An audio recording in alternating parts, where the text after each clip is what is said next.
করি না, ভাই বোনের সাথে ভালো আচরণ করি না, আমি এত খারাপ কেন হয়ে গেলাম? ময়দানে আইসা লুটাইয়া কাঁদবে আর বলবে, আল্লাহ আমি আজকে গুনাহ নিয়ে বাসায় যাব না। ও আল্লাহ, মরণের বিছানায় গুনাহগার হইয়া শুইতে চাই না রে মালিক। আজকে আমি একা রুমে থাকতে পারি না, ভয় পাই। আর ওই অন্ধকার কবরে একা কেমনে থাকবো? বালিশ নাই, বিছানা নাই, বাতি নাই, অন্ধকার। ও আল্লাহ, তুমি মাফ করিয়া দাও। এইভাবে ওমরের চরিত্রওয়ালা মানুষগুলো পাগলের মতো কান্না শুরু করবে। নবী বলেন, কান্না যদি না আসে কান্নার বাহানা করো, আর ডানে বামে যদি কান্নাওয়ালা কাউকে পাও হাত বাড়াইয়া দোয়া চাও। ও কান্নাওয়ালা ভাই, আমার জন্য দোয়া করো, আল্লাহ যেন আমাকে মাফ করিয়া দেয়। হঠাৎ যদি আজরাইল হাজির হইয়া যায়, আজরাইল আলাইহিস সালামকে যদি আল্লাহ পাঠায় দেয়, আর আজরাইল আইসা যদি দেখি তোর হাতে নাচ গানের মোবাইল, তুই বসে বসে নাচ দেখতেছো, গান শুনতেছো, আজান হইতেছে, তোর গানের আওয়াজ বন্ধ হয় না, তোর নাটক বন্ধ হয় না, কত মেয়ের চরিত্রের উপরে আঘাত করতেছো, কত মানুষের জীবনটাকে দুনিয়ার থেকে বরবাদ করে দিয়েছো। আজরাইল যখন আসবে তোমার সামনে স্বাভাবিক অবস্থায় আসবে না। আল্লাহর নবী বলেন, এই গুনাহগার নাফরমানের সামনে আজরাইল এমন বিকট আকৃতি ধারণ করবে, মাথা আসমানে, পা জমিনে, এক হাত মাশরিক আর এক হাত মাগরিবে, চোখগুলো নীল নদের মতো বড় বড়, দেখিয়া ওর কলিজা উল্টায় যাবে, পাগলের মতো হয়ে যাবে। ও মা বলিয়াও ডাকতে পারবে না, আব্বু বলে ডাকতে পারবে না। আজরাইল আইসা রূহটা যখন ধরার জন্য শরীরের উপরে কদম রাখবে, রূহটা শরীরের জোড়ায় জোড়ায় জোড়ায় জোড়ায় পালাইতে থাকবে, বের হইতে চাইবে না। চরমনের জমিনে ঘুমান্ত সৈয়দ ইসহাক রাহমাতুল্লাহ আলাইহি বলতেন, লাঠির আগায় আলকাতরা মাখিয়া তুলার মধ্যে বাড়ি দিলে তুলাগুলো যেমন লাঠির মধ্যে চলে আসে, ওরে গুনাহগার জাহান্নামের আসামিরে যুবক, আজকে গুনার মজা পাইয়া, আজকে তুমি, আমি টুপি মাথায় দিই, তোমার পায়ে ধরলাম, তোমার টুপি মাথায় দিতে ভাল লাগে না, তোমার কপাল এত খারাপ, নিজেও দাড়ি রাখতে পারো না, যারা রাখে তাদেরও পছন্দ করো না, নিজেও নামাজ পড়ো না, যারা নামাজ পড়ে তাদেরও পছন্দ করো না, এত কপাল পরা তুমি কেমনে হইলা? নিজেও হালাল খাও না, যারা হালাল খায় তাদেরও তুমি পছন্দ করো না। আজরাইল যখন রূহটা টান দিবে, সাথে সাথে শরীরের রগগুলো সিরিয়া রূহটা হাতের মধ্যে চলে যাবে।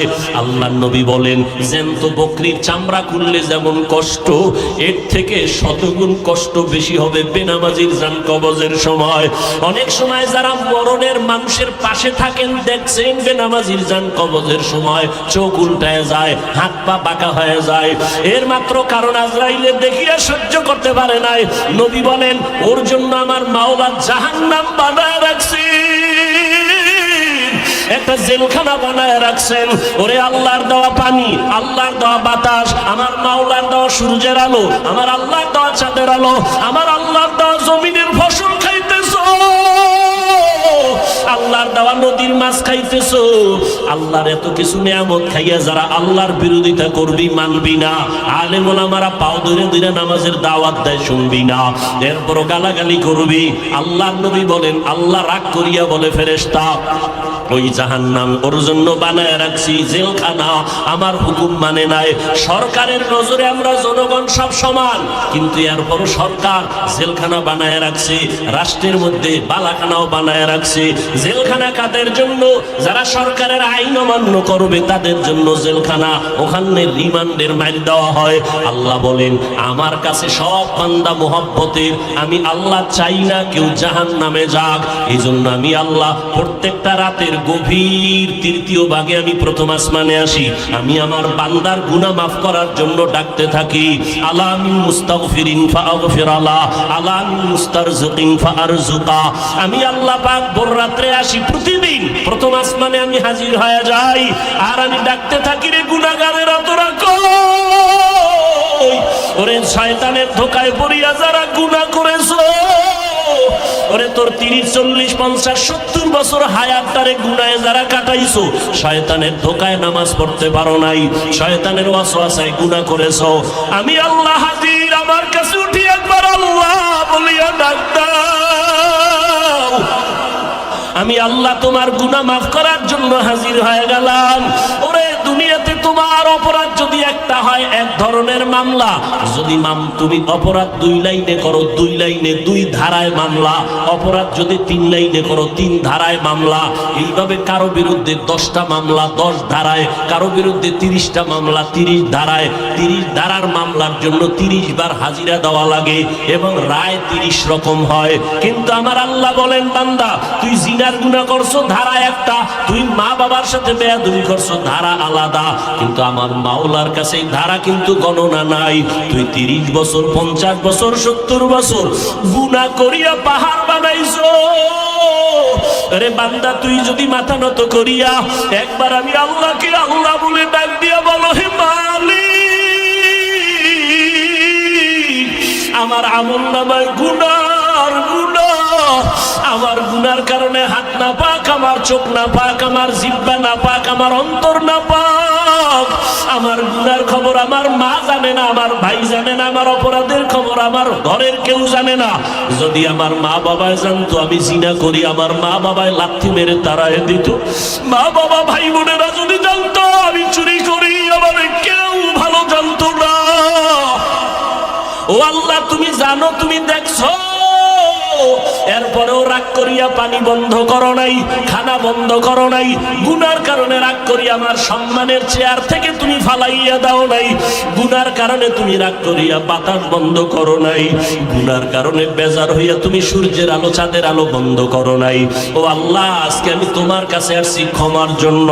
আল্লাহ বলেন, বান্দা তুই একদিন আর 2 দিন না, বছর বছর 70-80 বছর গুনাহ করিয়া বিশাল বড় পাহাড় নিয়ে যদি আমি মাওলার কাছে মাথা নত করিয়া মাসির মাথা বরাবর 1 ফোঁটা চোখের পানি ছেড়ে দিতে পারো, আমি আল্লাহর কাছে যদি দিলটা নরম করে মাওলারে ডাক দিয়ে বলো, আল্লাহ আর গুনাহ করব না, ওই জাহান্নামের আগুন সইতে পারবো না রে মালিক। ওরে ঘরের মধ্যে ঘুমাইতে গেলে মশারি টানায় ঘুমাই, মশার কামড়ে ঘুমানো যায় না। ও আল্লাহ গুনাহ নিয়ে কবরে গেলে যে আযাব হবে সহ্য করতে পারবো না, কই পাবো মশারি? দুনিয়াতে সূর্যের গরম সইতে পারি না, রাতের বেলা সূর্য নাই তারপরও ঘাম আর গরম, ফ্যানের বাতাস দিয়াও আমার ঘাম কমে না, গরম কমে না। আর গুনাহগার হইয়া কবরে গেলে জাহান্নামের আগুন, ওই জাহান্নামের আগুনের গরম কেমনে সহ্য করব আল্লাহ? আমি সইতে পারবো না। ও আল্লাহ জাহান্নামের আযাব সহ্য করতে পারবো না। একটা বেতের বাড়ি কেউ দিলে আমি বরদাস্ত করতে পারি না। আল্লাহর নবী বলেন, গুনাহ নিয়ে যাওয়া ওই 2 পার্শ্বের মাটিকে আমার আল্লাহ ডাক দিয়ে বলবে, রে কবরের মাটি, ওই নাফরমান বেনামাজিরে 2 পার্শ্ব থেকে জোরে জোরে চাপ দাও। এত জোরে 2 পার্শ্বের মাটি চাপ দিবে পাজরের হাড়গুলো চুরমার হয়ে যাবে। একটা না, 2টা না, 70 থেকে 99টা সাপের কামড়। ও যুবকেরা, ও বৃদ্ধ বাবাজিরা, ও পর্দার আড়ালের মারা, ও বোনেরা, ভালো করিয়া বুঝো, 15,000 বছর হয়ে গেল আমার আল্লাহর কোরআনের ভুল কেউ প্রমাণ করতে পারে নাই। আজকেও যদি কোরআনের একটা ভুল কেউ বের করতে পারো রে বাবা, আমরা এখন দাড়ি কেটে ফেলবো, নামাজ বন্ধ করে দিব, প্যান্ট শার্ট টাই লাগাবো, কিন্তু আজও পর্যন্ত কোরআনের ভুল কেউ বের করতে পারে নাই। পারছে? বরং কোরআনের ভুল বের করতে গিয়া বহু বিধর্মীরা মুসলমান হয়ে গেছে, হয় নাই? মুসলমান হয়ে গেল। আল্লাহর কোরআন বলো, আল্লাহর সাক্ষী রেখে, আল্লাহর কোরআন সত্য না মিথ্যা? জবান খুলে বলো, সত্য না মিথ্যা? এ যুবকেরা জবাব দাও, পায়ে হাত রেখে বলছি। আমিও তো একটা যুবক, আমার মনেও তো চাই গান শুনি, কারণ গুনাহের আকর্ষণ আল্লাহ জন্মগতভাবে সবার মধ্যে দিয়ে রাখছেন। গুনাহ করার আকর্ষণ, নারীদের নাচ গান দেখলে আমার অন্তরও চায় আমি দেখি, কিন্তু কন্ট্রোল করি, জাহান্নামের ভয়। টুপি মাথায় দিলে মাথা গরম হয়, তোমার থেকে বুদ্ধি মোটেও কমে নাই। তুমি তো কথা আবল তাবল বলো, আর আমরা 12টা মাস বয়ান করিয়াও তো একটা আবল তাবল কথা বলার চেষ্টা করি না। কোন কথার পরে কোন কথা বলবো এটা আমাদের ডায়েরিতে লেখাও নাই। মাওলার কাছে ভরসা করে বসছি, কোন কথার পরে কোন কথা হবে আল্লাহ বলাইতেছেন, ওই কথাই বলতেছি। এরে যুবক, আল্লাহ আল্লাহর গোলামেরা ভালো করিয়া বুঝো, তোমাদের থেকে আমাদের মাথা নষ্ট হয় নাই, মনে করিও না গো সম্মান কম। বলো, একজনের দাঁড়ায় বলো, তোমরা যারা নবীরে মানো না আর আমরা যারা মানি, নবীর আদর্শ জবাই করেছ, বেঈমানের পা চাটা গোলাম হইয়া চুল কাটিয়া ইন্দুরার বান্দর হয়েছ। আমরা টুপি পরে থাকি 24 ঘন্টা, ঘুমের ঘরে গেল টুপি মাথায় দিয়া বালিশে ঘুমাই। ও আল্লাহর বান্দা, তুমি বলতেছো মাথা গরম হয়, আমিও বুঝি, তারপরও কেন ছাড়ি না? রসুলের মোহাব্বত, দাড়ি রাখলে যৌবনের ভাব চলে যায়, তোমার থেকে কম বুঝি না, এরপরও কেন কাটি না? আল্লাহর আযাবের ভয়। এরে আল্লাহর বান্দারা, নামাজের সময় কি কষ্ট, ফজরের সময় শীতের মধ্যে উঠা নামাজ পড়া অনেক কষ্ট, ঠান্ডা পানি দিয়েও জুবানাইয়া নামাজ পড়তে কষ্ট, এরপরও নামাজ ছাড়ি না কেন? আল্লাহর আযাবের ভয়। মরণের পরে আযাব হবে, আল্লাহর কোরআনের আয়াত। এরে নবীর উম্মতের দল, তোমাদের থেকে মাথা মোটেও নষ্ট হয় নাই। এরপর আবার তুমি একটু দেখো না তাকাইয়া, তোমার ডানে বামে কত যুবক জীবনে মাদ্রাসায় পড়ে নাই, জেনারেল লাইনে পড়েছে, স্কুলে পড়ে, কলেজে পড়ে, চাকরি করে। তোমার মতো যুবক, সাক্ষী দাও, 5 বেলার নামাজি আছে না নাই? তুমি বিবেকটাকে প্রশ্ন করো, তুমি কেন পারো না রে বাবা? তোমার আমার মতো যুবক র্যাব, আর্মি, পুলিশ, বিডিআর চাকরি করে, 5 ওয়াক্ত নামাজ পড়ে, যত কাজ থাক জামাতে পড়ে, তুমি কেন পারো না? একটু জিজ্ঞাসা করো তোমার বিবেকটাকে। তোমার মতো যুবক রাস্তায় গাড়ি চালায়, সময় মতো নামাজ পড়ে, তুমি কেন পারো না? তোমার মতো যুবক শ্রমিকের কাজ করে, হাড় ভাঙ্গা পরিশ্রম করে, রমাজানে একটা রোজাও ভাঙ্গে না, নাই? তুমি কেন রোজা রাখতে পারো না, তারাবি পড়তে পারো না, নামাজ পড়তে পারো না? আসলে কি বলো, এবার কি দলিল দিবা? এতদিন তো হুজুরদের একটু চাইপা রাখছো, হুজুর পারা যায় না, এখন আমাকে জবাব দাও। তোমার মতো যুবক একই স্কুলে পড়ো, ও নামাজ পড়ে, তুমি পড়ো না। তুমি একই ডিপার্টমেন্টে চাকরি করো, 10 জন নামাজ পড়ে, তুমি পড়ো না। এখন কি জবাব দিবা বলো? এখন জবাব একটাই, তোমার কপাল পুড়ে গেছে, তোমার উপরে আমার আল্লাহ বেজার, তোমার উপরে মা বাবার অভিশাপ, মা বাবা বরদোয়া দিয়ে দিছে, তোমার কপাল পুড়ে গেছে। মোনাজাত তো সবাই দেই, অনেকের চোখে পানি, আবার অনেকের চোখে পানি নাই, কান্না নাই, আর একজন কানতে কানতে বেউসায় যায়, কারণ ওর উপরে মাওলার রহমতের নজর লাগছে, আল্লাহ ওয়ালাদের দোয়া লাগছে, মা বাবার দোয়া লাগছে, চোখের পানি এমনিই বের হয় না। তোমার এই মিরপুর থানায় আসামি ধইরা পুলিশে কি মারা মারে, এরপরও চোখে পানি আসে না, নাই? অথচ ওয়াজের প্যান্ডেলে আল্লাহওয়ালারা উলামায়ে কেরাম বয়ান করে, 50 হাত 200 হাত দূরে বসে যুবক চিৎকার দিয়ে কান্না করে, একজনারে বেত দিয়ে মারলেও কান্দে না, আর একজনে বয়ান শুনে শুনে কান্না করে। একটু চিন্তা করো, ওরে মারলো কে? এরে যুবক,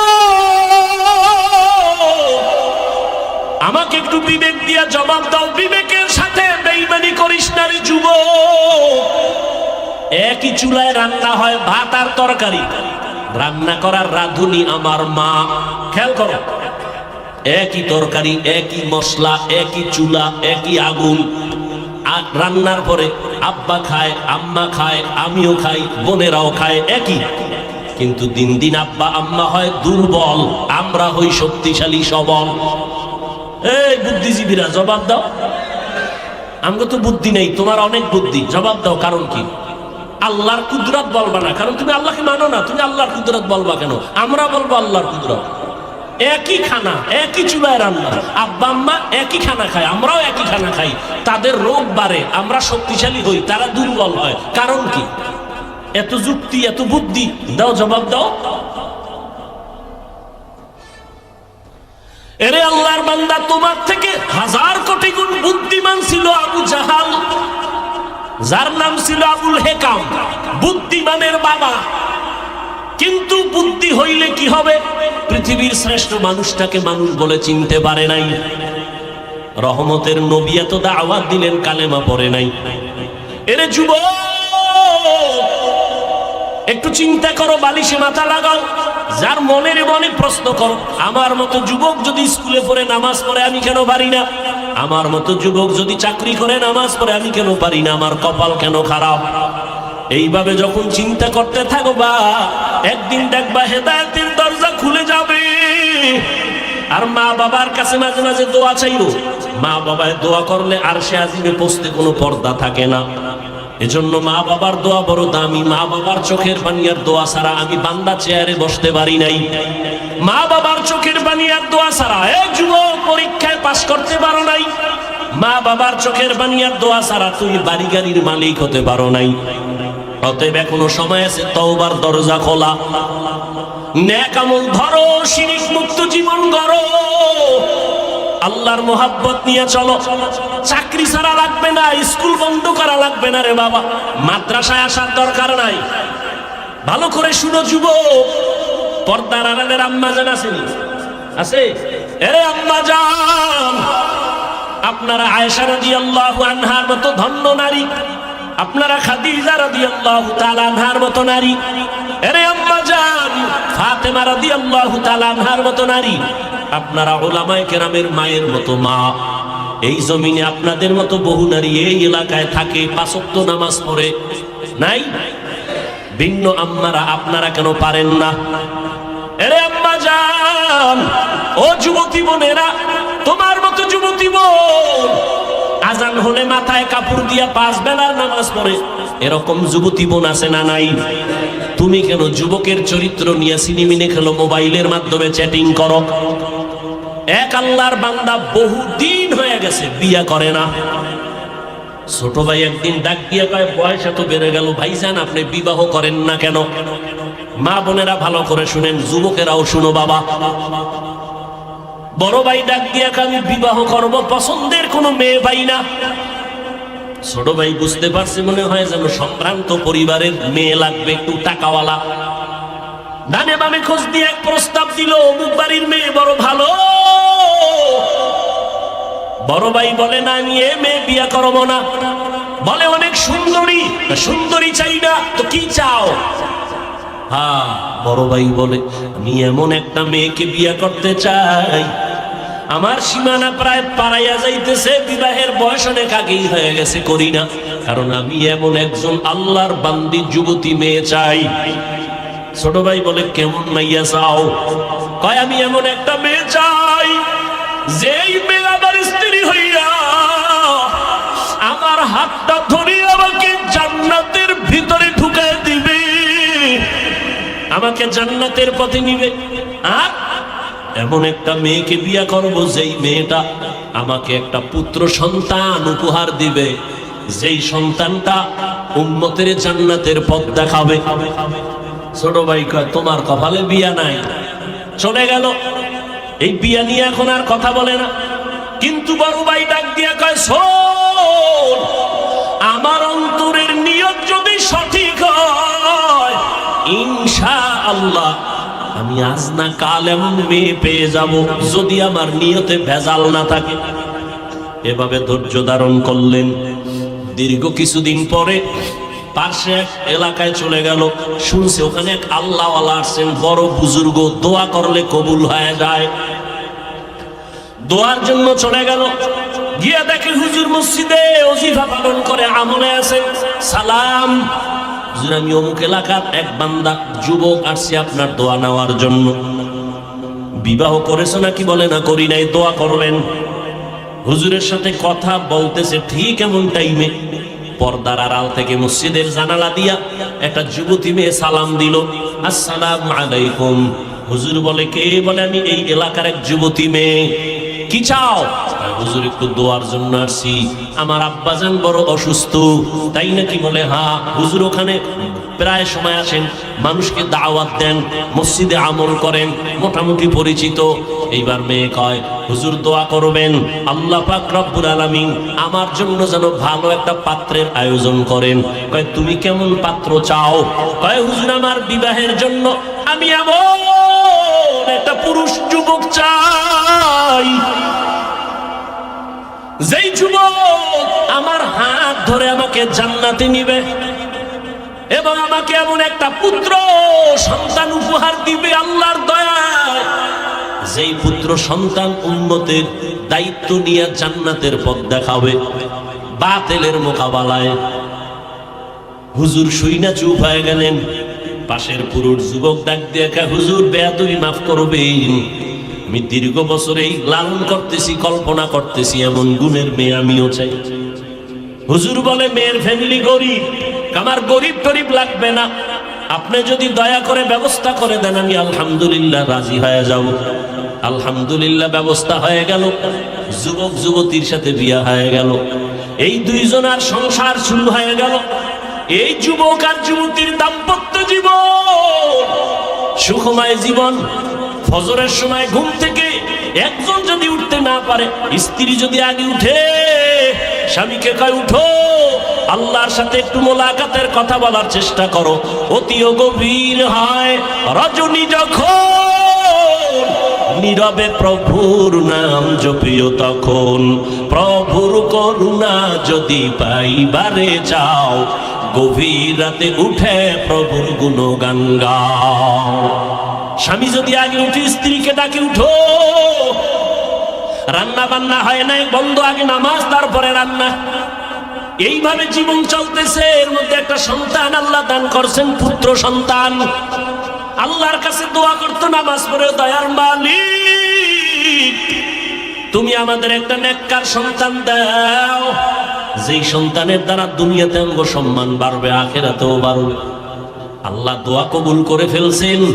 এমন একটা পুত্র সন্তান আল্লাহ তাদের দান করেছেন, যেই সন্তান দুনিয়াতে আইসা মা বাবার আদর্শ নিয়ে বড় হইয়া রাশিয়া, সিরিয়া, মিশর, ইরাক, পুরা জগৎটাকে বিজয়ের পতাকা উড্ডীন করে বাইতুল মুকাদ্দাস, মুসলমানের প্রথম কিবলা, যেখানে 1 রাকাত নামাজ পড়লে 50,000 রাকাত নামাজের সওয়াব।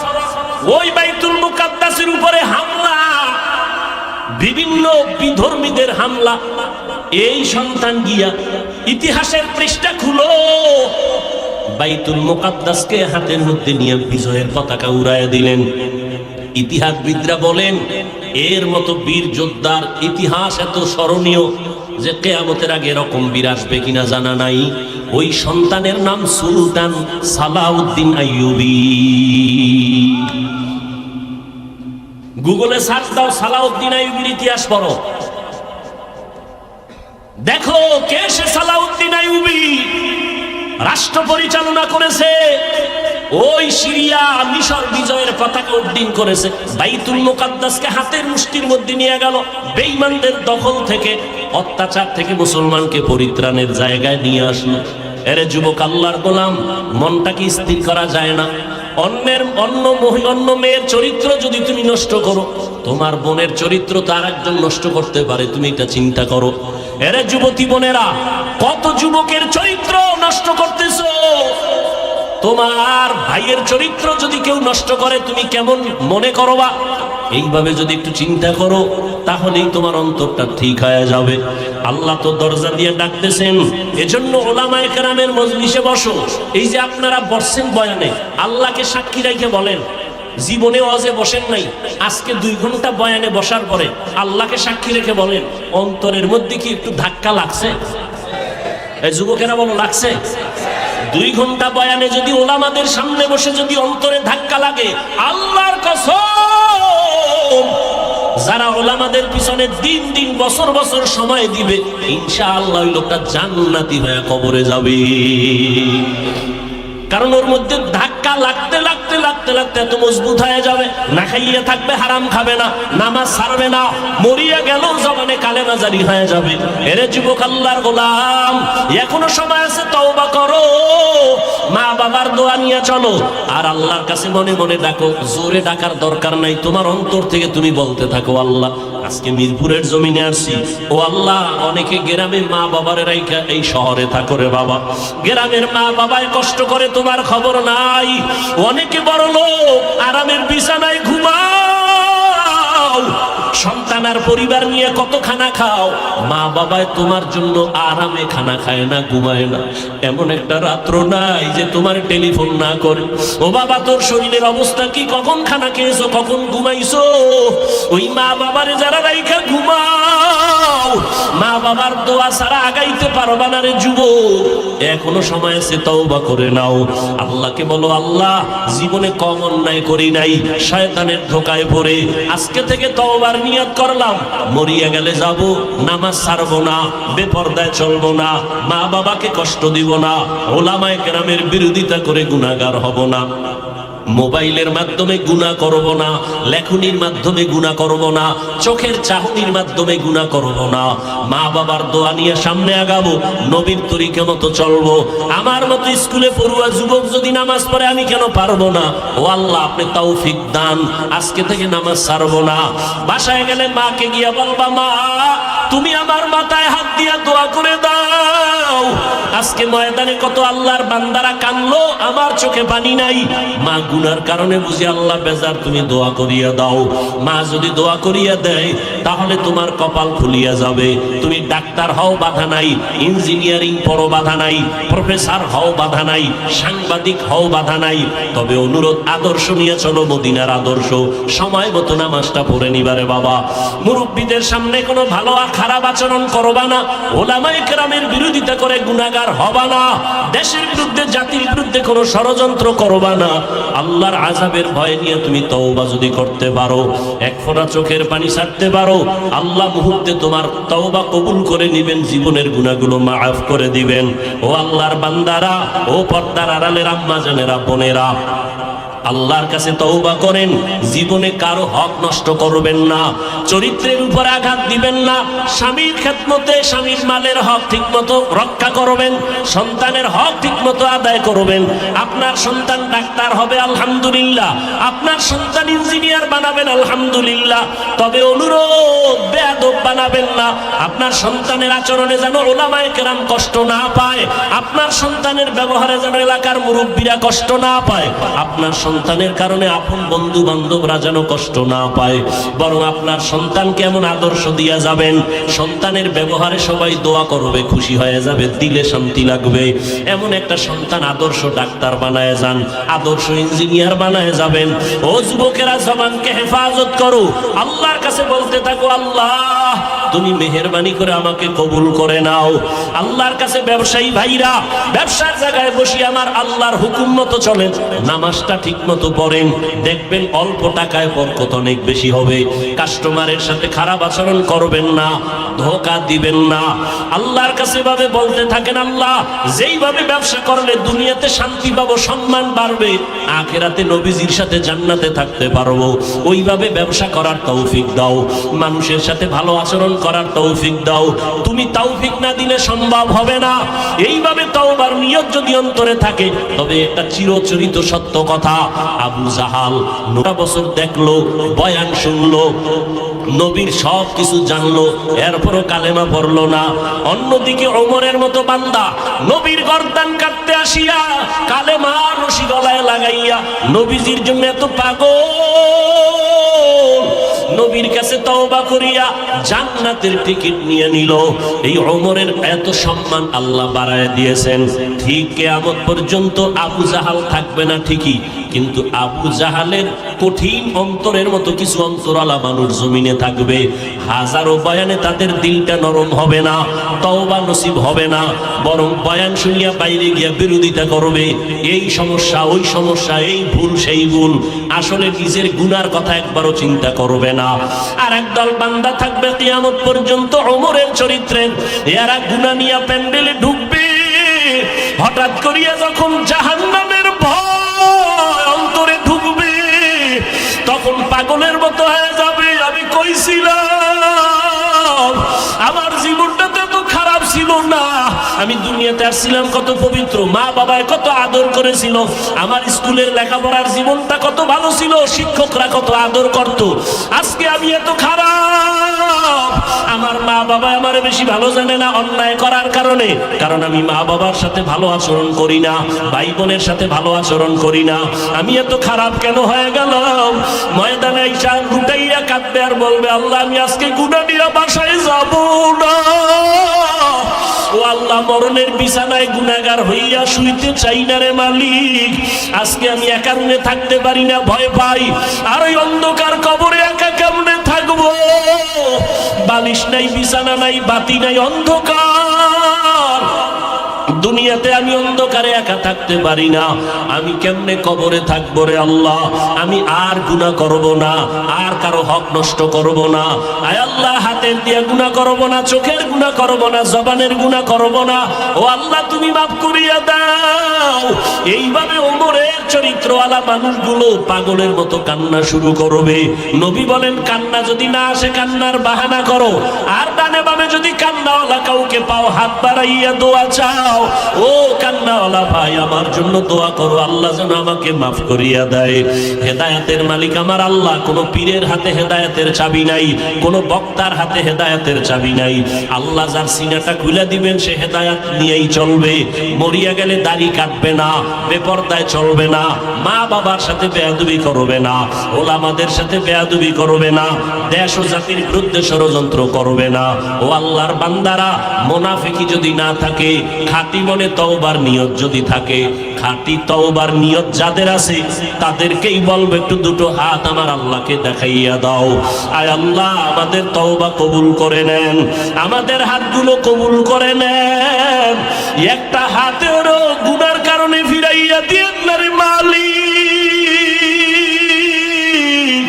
আমার কলিজার যুবকগুলোরে কবুল করে নেন, নবীর আদর্শওয়ালা বানাইয়া দেন। আয় আল্লাহ, গুনার কারণে দিলটা পাথর, চোখে পানি নাই, কান্নাওয়ালা চক্ষু দান করেন আল্লাহ। শয়তানের ধোঁকা থেকে বাঁচিয়ে থাকার তৌফিক দান করেন, মরণ পর্যন্ত সুন্নতি জিন্দেগির উপরে চলার তৌফিক দান করেন। আমিন।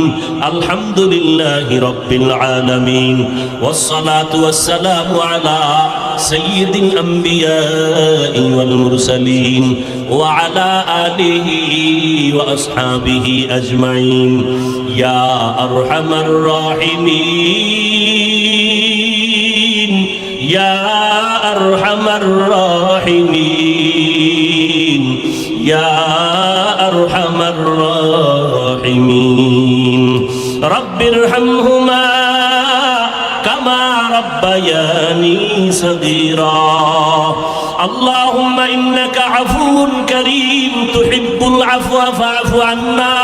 اللهم إنا نسألك رضاك والجنة ونعوذ بك من سخطك والنار. اللهم إنا نعوذ بك من البرص والجنون والجذام وسيء الأسقام. ودير مالي কুদরতের নজর দিয়া তাকায়া দেখেন এই ময়দানে আপনার বান্দাগুলো কি জন্য হাজির হয়ে গেলে।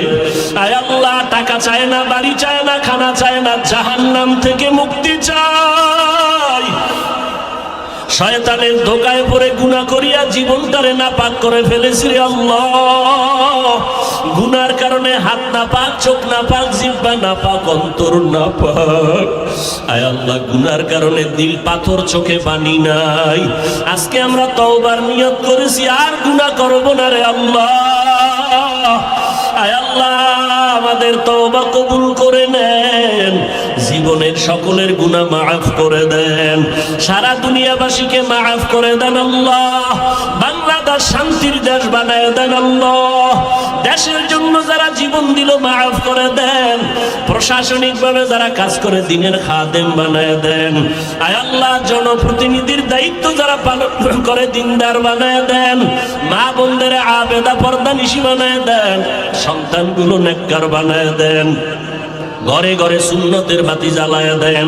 সমস্ত মাদ্রাসা কবুল করে নেন, মসজিদগুলো কবুল করে নেন, অন্যান্য শিক্ষা প্রতিষ্ঠানগুলো নবীজির আদর্শের আদলে কবুল করে নেন। আয় আল্লাহ, যারা লেখাপড়া করে পরীক্ষার্থী কামিয়াবির ব্যবস্থা করে দেন। আমার কলিজার প্রত্যেকটা যুবক পাঁচ ওয়াক্ত নামাজি, কোরআন পড়নেওয়ালা বানায় দেন রে আল্লাহ। মোবাইলের গুনাহের থেকে হেফাজত করেন, মোবাইলের গুনাহের থেকে হেফাজত করেন, মোবাইলের গুনাহের থেকে হেফাজত করেন। আয় আল্লাহ নবীজির আদর্শওয়ালা জিন্দেগি দান করেন। যারা ব্যবসা করে কামাই রুজি ব্যবসা চাকরিতে সবার হালাল ভাবে বরকত বাড়ায়া দেন, হারাম থেকে হেফাজত করেন, অভাবীদের অভাব দূর করে দেন, ঋণ আদায়ের ব্যবস্থা করে দেন আল্লাহ। আয় আল্লাহ আদরওয়ালা বিনয়ী জিন্দেগি দান করেন। আয় আল্লাহ নবীজির রওজায় গিয়া সালাম দেওয়ার তৌফিক দান করেন। বাইতুল্লাহর গিলাফ ধরে লাব্বাইক বলার তৌফিক দান করেন। আয় আল্লাহ যারা গিয়েছি বারবার যাওয়ার তৌফিক দান করেন। বাইতুল্লাহর গিলাফ ধরলে আর দেশের কথা মনে থাকে না রে মালিক,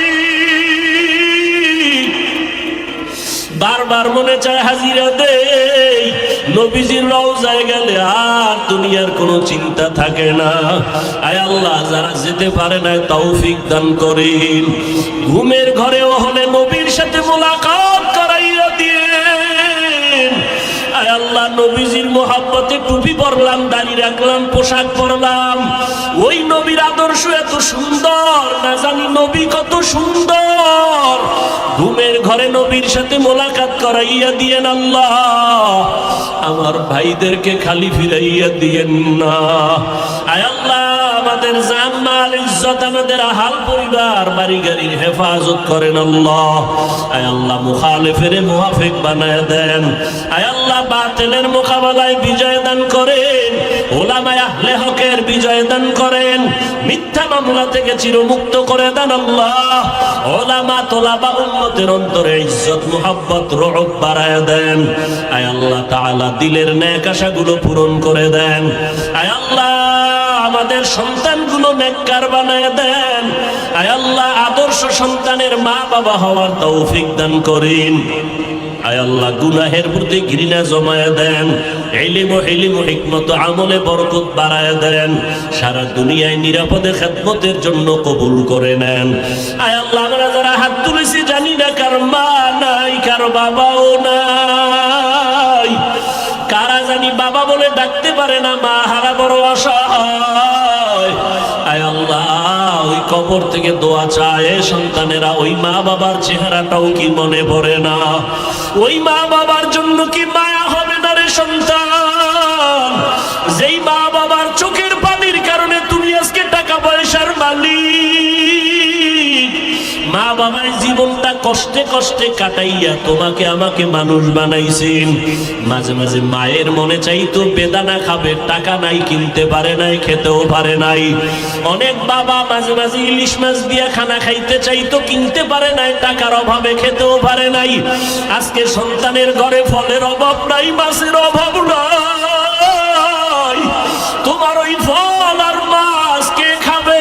ওই মা বাবায় তো কবরে পড়িয়া রইল।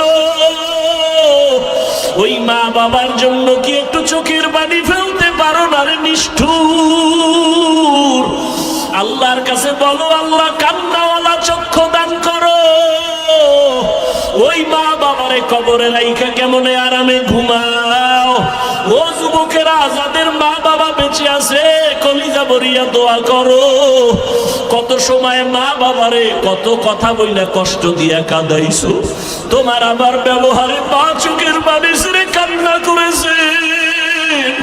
তোমার আমার ব্যবহারে কত সময় বাবায় কষ্ট পেয়ে কান্না করেছেন, কিন্তু কখনো মা বাবা তোমার আমার জন্য বরদোয়া করে নাই। তোমার অগোচরে রাতের বেলা মা কান্না করে বলছে, আল্লাহ তোমার সন্তানটারে তুমি পরীক্ষায় পাশ করাইয়া দাও, আল্লাহ আমার সন্তানটারে মানুষ বানাও। ওই মা বাবার জন্য মায়া থাকলে দুই ফোঁটা চোখের পানি ছেড়ে দোয়া করো। ডানে বামে যদি কান্নাওয়ালা কাউকে পাও, হাতটা বাড়াইয়া দোয়া চাও। ও আল্লাহ, জানিনে ময়দানে কারা ইয়াতীম নবীর উম্মতেরা এখানে হাজির। মেহেরবানি করে সবার কবর জান্নাত বানায় দেন। যারা বেঁচে আছেন দীর্ঘ নেক হায়াত দান করেন। আয় আল্লাহ আমাদের দীর্ঘ নেক হায়াত দান করেন, দীর্ঘ নেক হায়াত দান করেন। সুস্থতার নেয়ামত বাড়াইয়া দেন। কত মানুষ করোনায় চলিয়া গেল, আবার এখন ডেঙ্গু। কত মানুষ হসপিটালে কান্না করে, ঘরে কান্না করে। ও আল্লাহ, আপনার মতো বড় ডাক্তার কেউ নাই। কুদরতের দ্বারা সবাইকে সুস্থতার নেয়ামত দান করেন। সবাইকে সুস্থতার নিয়ামত দান করেন। আয় আল্লাহ সুস্থতার নিয়ামত বাড়ায় দেন। আয় আল্লাহ আমাদের দিলের ভিতরে ঈমানের নূর দান করেন আল্লাহ। আয় আল্লাহ নবীজির মুহাব্বতে আমাদের কবুল করে নেন, পরস্পরে মুহাব্বত বাড়ায় দেন। আয় আল্লাহ এই ময়দানে কি আপনি কারো হাত পছন্দ করবেন না? এই ময়দানে কি কারো দোয়া আপনি কবুল করবেন না? আয় আল্লাহ আমাদের যদি আপনি ক্ষমা না করেন এই ময়দানে কেন হাজির করাইছেন? আয় আল্লাহ আপনি যদি আমাদের মাফ করে দেন আপনার কোনো ক্ষতি হবে না, আমাদের যদি ক্ষমা নাও করেন আপনার কোনো লাভ হবে না। আয় আল্লাহ আপনি দয়া করিয়া নবীজির মুহাব্বতে আমাদের মাফ করে দেন, তওবা কবুল করে নেন। আম্বিয়ায়ে কেরাম, সাহাবায়ে কেরাম, শুহাদায়ে কেরাম, আউলিয়ায়ে কেরাম, আসাতেজায়ে কেরামদের মাকাম জান্নাতে বাড়ায় দেন। আয় আল্লাহ সবাইকে দ্বীনের খাদেম বানায় দেন। আয় আল্লাহ মাদ্রাসার খেদমত করি, মাদ্রাসা কবুল করে নেন। জায়গার প্রয়োজন ব্যবস্থা করে দেন, টাকার প্রয়োজন ব্যবস্থা করে দেন। আয় আল্লাহ যার হালাল টাকা আপনি পছন্দ করবেন তাকে আপনি মাদ্রাসায় পৌঁছাইয়া দেন আল্লাহ। আয় আল্লাহ আসাতেজায়ে কেরামদের যা প্রয়োজন